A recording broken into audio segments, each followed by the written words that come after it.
Countdown's positive. Like that's got to be positive. Okay, we're gonna head over to Facebook and see if we can We're get this baby going. Uh, go back to the event, go live. Go live now. There we go. This it could could take be a couple it. seconds. We could. It I always congratulate records you, Lori. early, so we are live. I will. I'm Yay, congratulating it's only you six on minutes late. successfully getting this going. I know. Right? Like this, we were Yeah. like 0 for 3, 0 for 2, Yeah, and now we're like 1.5, like well, maybe like a half of 3. we did it. And you got up and got a cup of coffee while I was sweating bullets over Not here. true. Good I morning, was just walking everybody. around, stretching the legs. This is gonna, I already decided this will be my win of the week for this week if I got this going. So, yay, I got a win. Good morning, everybody. Lori Lown here with Coach Brian Hammond as well. Thanks for joining us at our new time. We've got some exciting news for everybody, but I thought we would start with some introductions since we have lots of new folks joining us for this summer challenge. So just briefly, I've been coaching for 23 years and also working as a bike fitter. I came on board with Team Wilpers as a bike fitter 4 years ago during the pandemic when we had a huge staff of 28 fitters. I guess it's like last man and woman standing. Brian and I are the bike fit staff, but also part of the coaching staff here on the cycling side.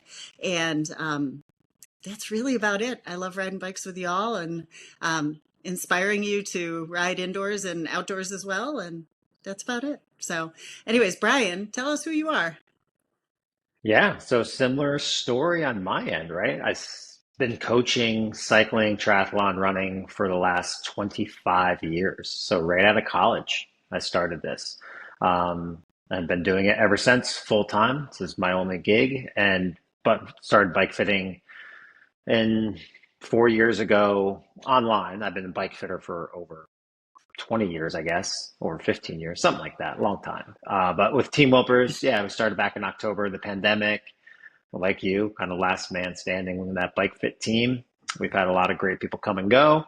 We're still here, still coaching with Team Wilpers as well. So, and I guess, as Greg left and moved on to greener pastures or dirtier roads, I'm taking over the road challenge aspect of this summer sprint challenge. So I'm happy to be a little bit more involved than I have been in the past couple challenges. Yay. And we're super excited to have you as well. I realized my headset wasn't working anyway. So, here we are. You get my mic. Hopefully, it's good quality. Wanted to do a quick recap. We just finished a couple weeks ago with Bloom and Burn and had some great group rides on that last day and a fun little happy hour. And it's been super exciting to see everybody's progress. Lots of folks have said, wow, I got faster at this and I got faster at that. And that challenge focused on climbing. Our next challenge, that's a quick segue, isn't it? Is going to be a little different, our training block. So we're going to look at a different set of metrics. So instead of the FTP test again, we did a climb metric last time. We're going to do power profile. And many of you answered our questions about that yesterday. We'll talk a little bit more about that at the end of the athlete briefing. A couple of other bits of news. If you're here, you realize we have a new day and time. We've switched up the schedule a little bit for the summer, and so we'll be meeting on Wednesday mornings, 11 a.m. Eastern and 8 a.m. Pacific, which is where I am. And those of you who are on early, Maggie and Aaron, thanks for joining my messy bun in my pajamas with my glasses on test run this morning because I was so nervous about making this happen. I got up at 5 o'clock and started working on it. So I absolutely deleted that 12-second video because it wasn't my best look. So, but a couple of you got to see it. Anyways, so new day and time, and we're also going to drop the programs on Wednesday morning. We were just discussing whether or not it actually went into your inbox today. Somebody can tell us if you want to, if you got it or not. the big guy was supposed to push the button to make it drop. You know who, and we don't think it happened, so we'll see. Anyways, we will make sure it gets sent out pretty soon today. And typically we will drop on Wednesday morning, so you'll have an extra day there to think about what we're going to do in the next week. So I'm going to let you go first, Brian, on the schedule. Sure. I just talked a whole bunch. Why not? So why don't you tell us what we've got going on for week one or overall on the challenge as well? Yeah, I think, well, a little different compared to the Bloom and Burn 2 is that these programs, the road and the Peloton class programs, were pretty different in the Bloom and Burn last program just because we're kind of working on a little slightly different things. So we kind of decided to go back to kind of making these parallel one each other, match each other a little bit more. So I've kind of modified some of my workouts to match a little bit more of what's going on the Peloton class side. So they're pretty similar. I think what we're kind of dealing with on a day to day and what this week is kind of looking like is Monday is always a rest day for us, right? We've got to take some time to let the body kind of recover. It's a great time to do some stretching, light mobility, things like that. But just to, let the pot simmer is really the kind of idea there, is to let the flavors come together. Tuesday is our power profile ride. Woohoo! Have fun. So we'll get into details about what that is, but really we're looking at really two major metrics here. Is that at least what I'm looking at as a coach on my end is we're looking for a 5-minute hard effort, right? And this 5-minute hard effort is, I know we give you goals of we're always looking at power goals, right? But remember when you're testing, those goals go out the window, those targets, right? They're suggestions. So this is a 5-minute effort. We should be up in zone 5 or above. But if you can hold higher, if you can go to zone 6 for 5 minutes, go for it. Who knows? Maybe your numbers were that crazily wrong. But the idea for the 5-minute effort is just like your 20-minute test, start hard, finish hard, right? It's what can I do for 5 minutes? We don't want to see a huge increase towards the end. I don't want to see a huge decrease towards the end. We want to try to maintain an even pressure from start to finish if possible. Small increase, small decrease, good. We just don't want to see peaks and valleys, right? So just, if you got to lowball it a little bit, start a little easy and build as you go. And then you get another nice little break. And then you're going to go into 6 15-second sprints, essentially. Now, these ones are kind of difficult to do because they're kind of like, how hard do you go? It's a sprint. Go as hard as you can. Right. And the idea here is that your first sprint and your last sprint should be pretty close to each other. I don't want to leave it all out there in the first sprint and then completely die off. That may happen this first time because you're trying to learn how to gauge it. Remember, we're going to repeat this test again at the end. So, you'll probably get through there a little bit better. But what we're really looking at is the VO2 max in that 5 minute. And what we're really looking at in these 15 seconds is kind of more neurological. Like, how does your body kind of respond to kind of getting at it. So that's Tuesday. So that's kind of our testing day. Don't hold back, really push it. Wednesday, recovery day. For me, recovery day means the warm-up should be the hardest part of the workout. We'll probably hit 100% in our warm-up like we typically do for my workouts. And then after that, I don't think we go above 80%. You shouldn't really be going that hard, right? This is all about kind of recovering from the day before, preparing for Thursday. Thursday is one of my favorite workouts. I love these workouts. It's 30-30s. So what we're doing is we're doing 10 sets of 30 seconds on, 30 seconds off. That 30 seconds on is going to be a zone 5 effort. So you're really pushing hard for 30 seconds, and then you get 30 seconds to recover, which is not enough time to recover, just so you know. I understand that. So the idea here is that we can push out a lot of, we're basically getting your heart rate to elevate, and then we're kind of maintaining that heart rate being up there high, and then asking the body to work in this powerful position. So you do, actually it's 2 sets of 10, not 3 sets of 10, sorry. So you're gonna do a set of 10 of those, and then we'll have a little bit of an extra break, and then you'll do another set of 10 of those. And again, very much like the power thing is your first 30-second interval and your last 30-second interval should be about the same power. You shouldn't see a big drop off. The first set of 10, you might miscalculate, whatever, just reset for the next set. If you do overdo it, the bottom line is just go hard for 30 seconds and then recover and then go hard. Whatever you can do, great. If it's below your FTP towards the end, whatever, you're still going as hard as you can. The heart rate's still high. It's still beneficial. It's not a failure. Just push is all that is. Friday, another rest day, let it simmer. Saturday, we get into our long ride. And for the road aspect of this, the non-class, I have it as a 90-minute ride. The idea here on the weekend rides is we want it to be zone 2 majority of the time. I have a 10-minute, 80% effort in there mixed into the middle just to give you a little intensity, and we pull back. If you're riding outside or you're preparing for a long event and you like to ride longer on the weekends, feel free to ride longer. You can extend these long workouts. Just extend it after the main set. Do your 10-minute effort, and then when you get back to zone 2, you can go ahead and extend that as long as you're up to in your own training or volume. And then Sunday, another rest day, right? Again, the warm-up should be the hardest part of this ride. If you're riding outside, again, you can extend this out longer. Just keep it zone 2. Try not to get up into zone 3, zone 4. If you do get up there on a hill climb or something, make sure you give yourself time to relax, recover back down. Keep these rides easy. They're there to support the hard work we're doing on Tuesday, Thursdays, and Fridays. All right, so your core rides, if you're just doing the 3 Tuesday, Thursday, and Saturday, you're probably in that 3 hour and 15, 4-hour range, depending on your Saturday ride. The 5 rides are going to be 5 hours plus. Your TSS 3-ride core is going to be about 170 for the week for those keys.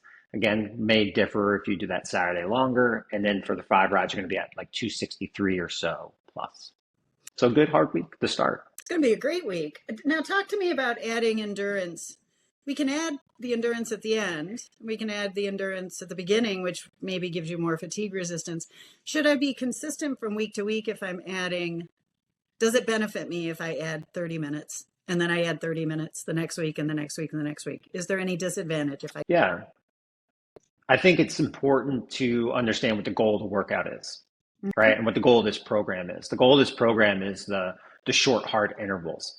So I personally would add the endurance after the fact, right? Because I want to go into these intervals as fresh with as much energy on board as possible to get the best out of those intervals themselves, because that's my response. That's what I want.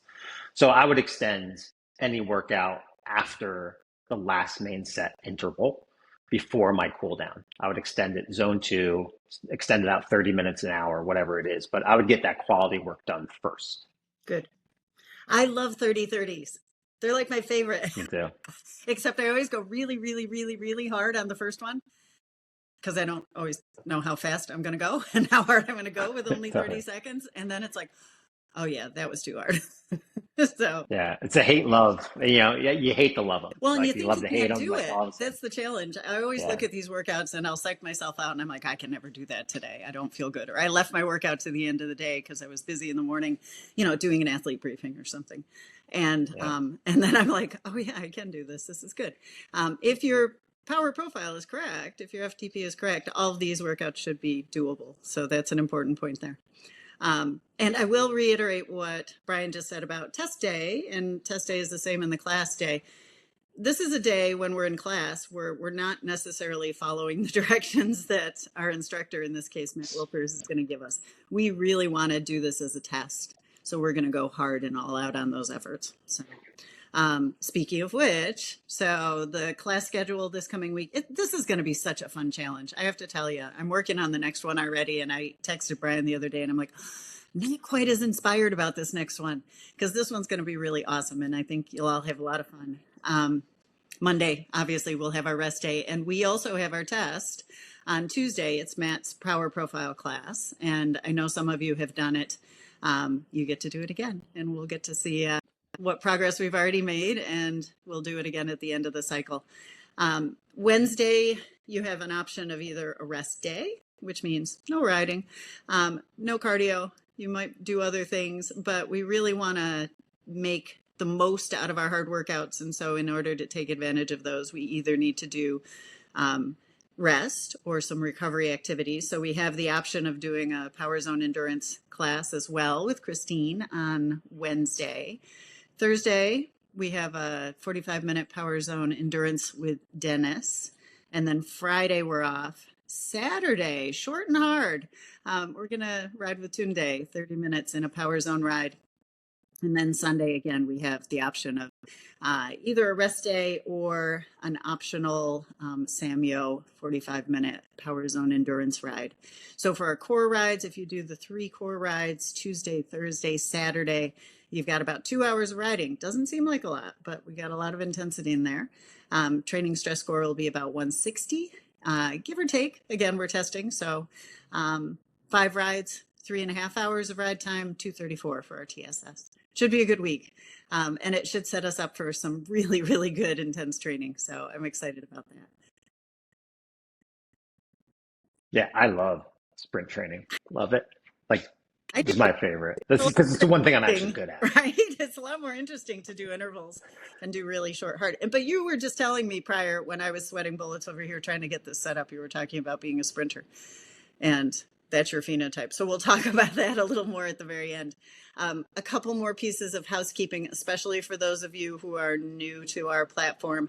The athlete portal, also known as our website, which will eventually be an app, is available to you. And that's where you're going to find all the workouts. I highly encourage you to go in. These are clickable workouts. So if you click on the link on the workout, it will take you directly to the Peloton app. I encourage you to go in and make a stack. So you're going to create your stack. There's a couple of videos on the Team Wilpers Facebook page that will instruct you how to do that. And that way, when you go to your bike, you just pull up your stack, you can do the rides. We found that every once in a while, I choose a ride that's part of a program, like a Peloton official Discover Your Power Zones program. And I can't tell that in advance. And so then you can't find it, you can't search it. So make it easy. We made it easy for you. Just click on there. And then as we complete each day, including your rest days, go in and check it off. We do have incentives again for perfect attendance, right? So compliance. And we encourage you to take those rest days seriously as well. So we want you to think about that when you're planning your activities. If you have questions on the portal or whatever, you'll notice my next bullet point actually is the Facebook group. So if we go on to the Facebook group, that's a great place to post questions. If you have a question, it's likely someone else does too. And one thing you'll notice is the coaches don't always answer. We've got some great resources among our group members, our team members, who are also able to answer some questions for us. So feel free to post. We'll also have daily posts for your graphs, so you can post your activities, and we do weekly wins. This is my weekly win. I got the Facebook Live going. I'm so excited. It's going to be a great day. So, but anyways, feel free, join the Facebook group, post your questions about anything cycling related. We like to do some special topics every week. So if you have ideas of things you'd like to learn about, we're happy to be a resource for you. And that's kind of it logistically. So we do want to talk about power profiling a little bit. And if you haven't seen yesterday's lunchtime poll, I loved the answers, all of them. And a lot of diversity there, but a lot of expertise as well. And Brian, why don't you kick us off and talk about power profiling? Yeah, I was really impressed by a lot of the answers. Some I was like, man, that's like so textbook. And that's the thing is you can get very science oriented when we talk about power profiles, right? And understanding the energy systems and what we're really looking for and all these things. But like we were kind of talking about a little bit beforehand, it's like knowing the science is one thing, understanding the application is a whole nother thing. And cycling is a hard sport to really understand because we don't necessarily grow up watching it. So it's hard to understand like who's a sprinter, what's a time trialist, what's an all-arounder, who's a climber and things like that. So I kind of like to bring this into a running format because we all grow up watching the Olympics, right? We understand a 100-meter runner, we understand a 5K, a 10K, a half marathon, and a marathon. Most of us understand all those things. When we look at something like FTP, which is what we promote the most, that we always see this FTP thing, I equate that to a 10K. So imagine going to the Olympics and taking all the sprinters, all the marathoners, all the 5K and 10K runners and be like, you know what? We're just going to do a 10K. Everybody run a 10K and we're going to base all the winners off of that. So whoever has the best 10K is going to be the best sprinter and the best marathoner. That's not the case, right? Like the best sprinters in the world aren't going to be great 10K runners, and the best marathoners in the world aren't going to be great 10K runners. And there's a reason they're good sprinters, is because of the way in which they train and their muscle makeup and their body, right? So we have to learn how to test them and to perform their training in that way. And the same thing with the marathoners. Like they're not going to be great at 10. They're going to be good at 10K, but they're not going to be great at a 10K because they're more zone two based, right? And they need to kind of extend that out a little bit differently. So when you start to look at how somebody is built, how do we apply their programs? And like I'm a sprinter when it comes to road racing. That's what we were talking about before. And the reason I'm a sprinter, it's not because I am physically gifted with a high VO2 max or anything like that. I'm a sprinter because I grew up mountain biking and BMX biking. And BMX biking is all about quick, fast. So neurologically, I get into my pedal stroke very fast, very quick. So my first 5 pedal strokes are very powerful, and then I can sustain it for 10 or 15 seconds. I have a very good jump. That's not physiological, it's neurological, right? I practice that with certain things. So like, yes, it's muscle makeup and we can affect that through training and stuff of that thing, but a lot of it is just ingrained in us of how our body was developed from our parents, essentially. What are we working with that's going to make us? So understanding your power profile doesn't help us really get zones as much. What really helps us is understanding where are your strengths and weaknesses and how do we improve your weaknesses to help improve your strengths. Mm-hmm. So finding is how I view it as a coach.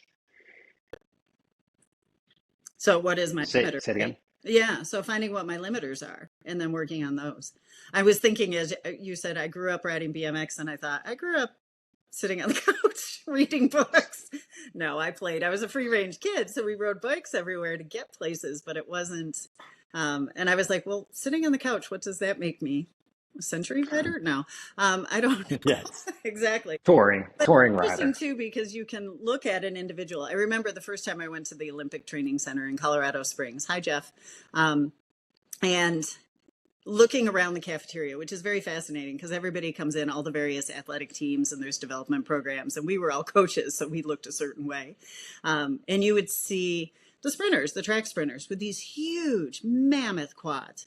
And you would see the gymnasts, and they were these little tiny petite people. And oftentimes we can see, what do we like to do? Well, we like to do the things we're good at.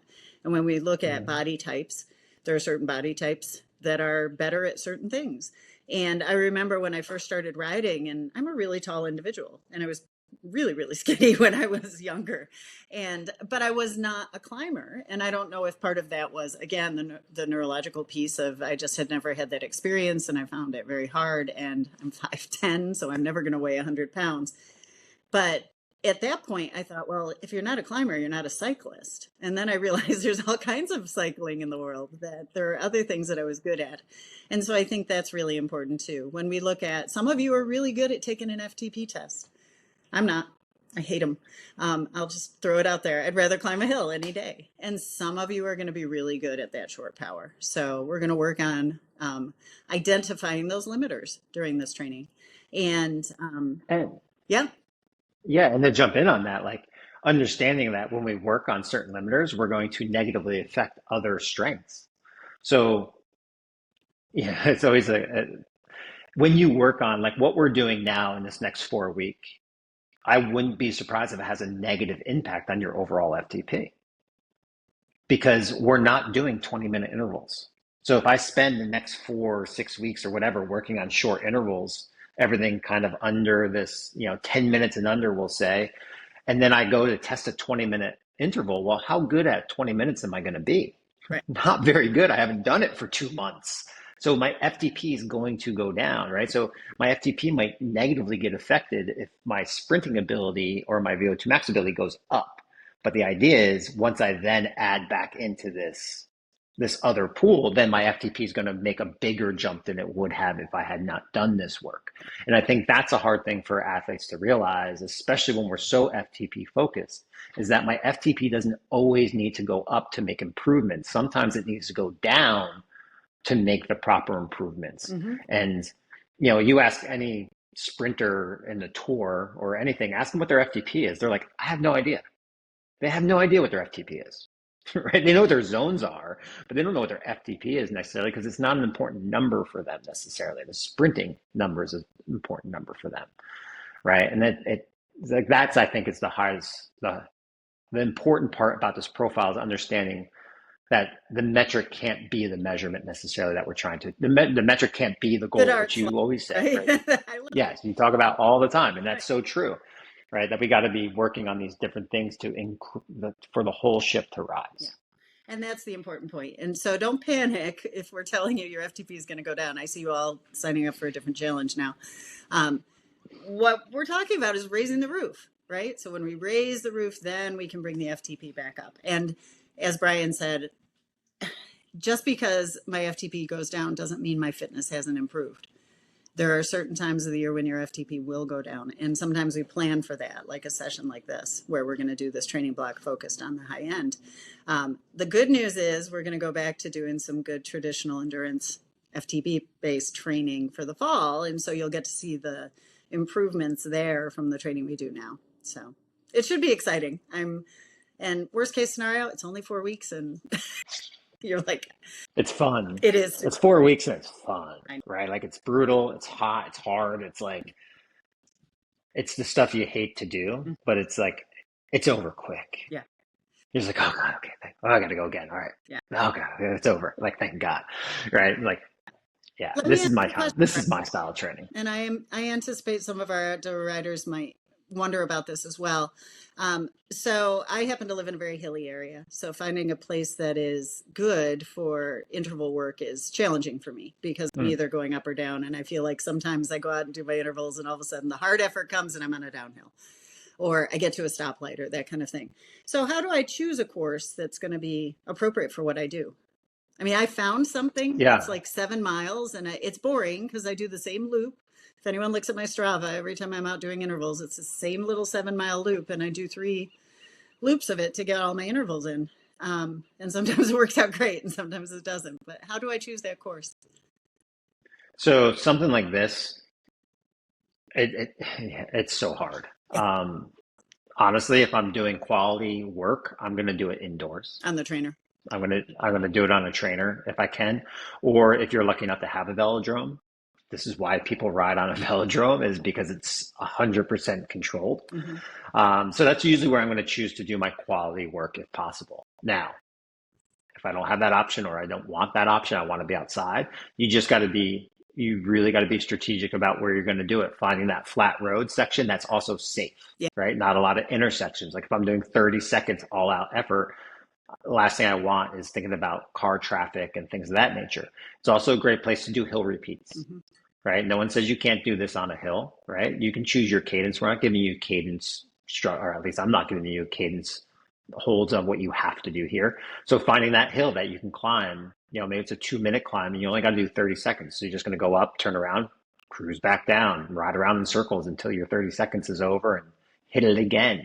So I would most likely do these 30 by 30s, either in a very controlled road environment as far as being flat road or velodrome, or I would choose to do it on a repeatable climb. Hmm.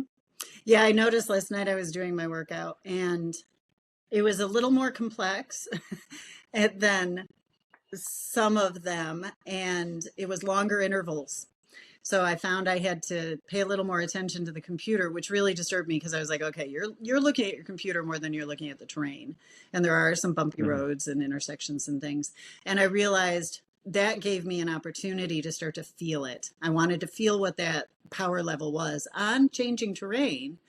And that was a good exercise as well. So I would encourage you all that are riding outside to start doing that too. So think about what it feels like, not just the number on your computer. We don't want to get fixated on that number. And I would glance down every once in a while just to make sure I was calibrated correctly.